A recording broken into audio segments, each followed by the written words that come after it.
Today we'll be discussing about bone grafts in periodontal regeneration. So coming to the definition, or what do you mean by bone grafts?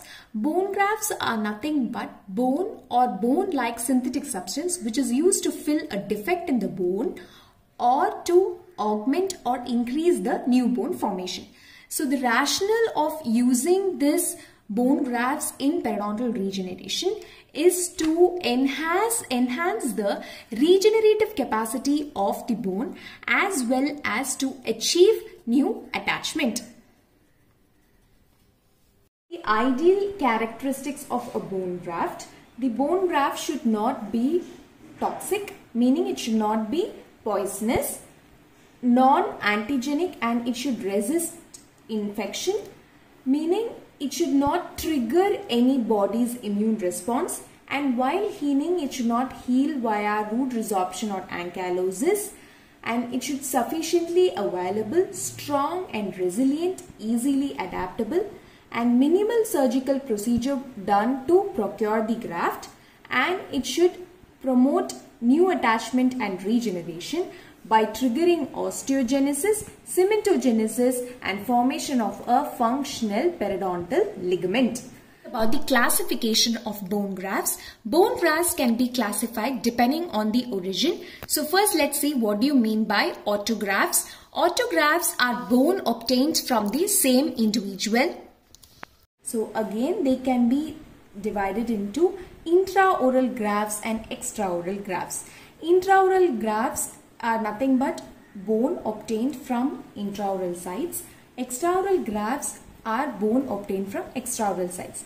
The extraoral sites will include tibia, ribs, calvarium, iliac crest, iliac cancellus, marrow. Now coming to what is called allografts.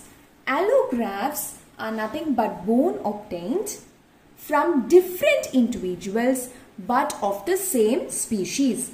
They are called allografts. What do you mean by the next classification will be xenografts. They are bone obtained from different species. So they can be of bovine origin or they can be of porcine origin. Grafts can also be classified as bone derived and non-bone derived. So the bone derived would be autografts, allografts, and xenografts. Whereas the non-bone derived meaning bone graft made out of the synthetic substance which are alloplasts. Okay, so now before discussing each grafts in detail, I would like to talk about some terminologies. Okay, so first coming to what do you mean by osteogenesis? Osteogenesis meaning the graft itself will have certain cells which will form new bone. So what do you mean by osteoinduction? As the name suggested, this will induce, okay, the neighboring cells to form osteoblast and thereby form new bone.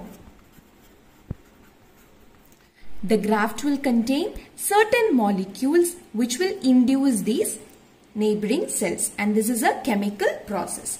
So what do you mean by osteoconduction? It is a physical effect, okay, where the graft itself will behave as a matrix or a scaffold into which the cells would penetrate and form new bone. Okay. The grafts can be procured using such devices like bone trap, suction trap, trephine burrs, and bone shaving devices. Now coming to autografts in detail. Autografts are considered the ideal and gold standard of all the grafts because they have an osteogenic potential, because the graft will contain certain cells like osteoblast or osteoprogenitor cells which would form new bone. It does have an osteoconductive as well as osteoinductive potential. There would be no immunological reactions and minimal inflammatory reactions because the graft is obtained from the same individual, and there will be rapid revascularization of the graft. Coming to what are the extraoral grafts. So I've discussed about extraoral grafts, out of which the most predominant used in the periodontal regeneration would be tibia, iliac crest and iliac cancellous marrow. So this can be used as freshly prepared or frozen one. In freshly prepared, we procure the graft and place it into the intrabony defect, whereas in the frozen one, we procure the graft, keep it in an essential media and then freeze it. So when necessary, we could take it and place it into the intrabony defects. So next, what are the disadvantages when it comes to extraoral grafts? So I've just drawn a diagram which you can remember and write it down, because there are many. So first would be post-op infection, okay, root resorption and ankylosis, bone exfoliation, sequestration, and the recurrence rate would be increased. Okay, the defect would reoccur again. And inpatient related would be the expense is more and the morbidity is more, and it is very difficult in procuring these grafts. And also all these disadvantages combined with, that is, in intrabony defects, we don't have a demand for large amount of bone. So this is how the intraoral grafts evolved. Now intraoral grafts, the sites from which the intraoral grafts are procured would be healing extraction wounds, edentulous areas, bone taken during osteoplasty or ostectomy, tuberosity areas, ramus areas, as well as retromolar regions. Now let's discuss about what do you mean by osseous coagulum. So this was first introduced by Robinson. So in this, the carbide burr 6 or 8 was used with a speed 25,000 to 30,000 RPM, and he took small particle size of cortical bone known as bone dust, and he mixed it with blood to form what is called osseous coagulum.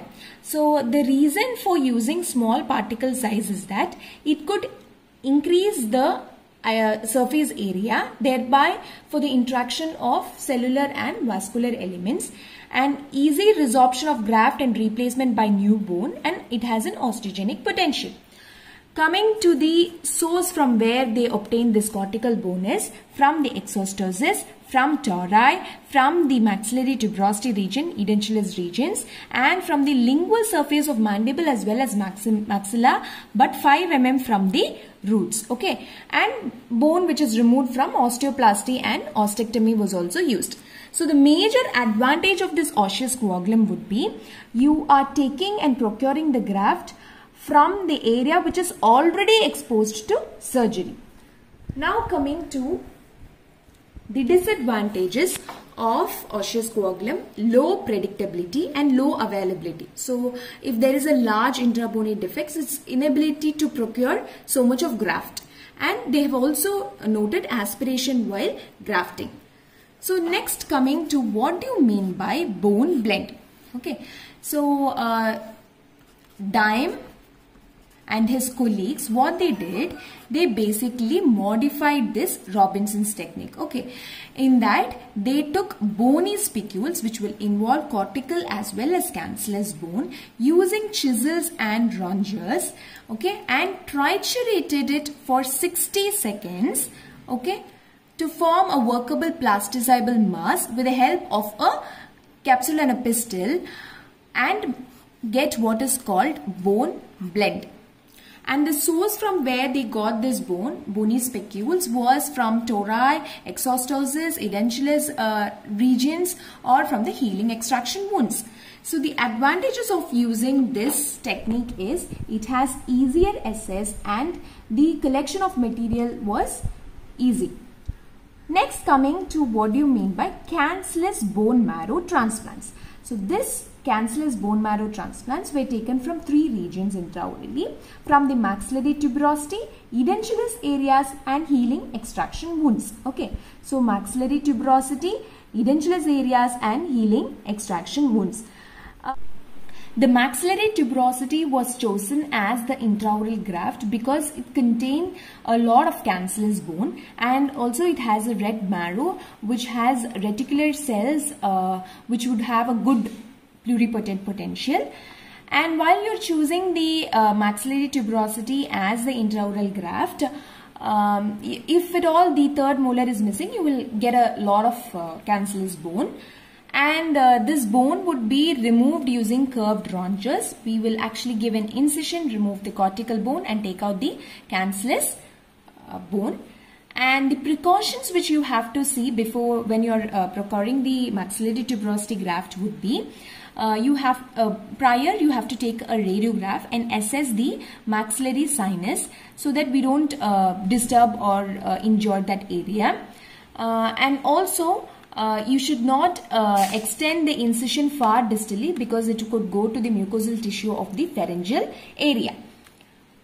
And next, coming to the healing extraction wounds. So this was actually introduced in the concept that earlier what happened, they used to intentionally create a defect, close it for around 7 to 8 weeks, and then we would procure the newly formed wound.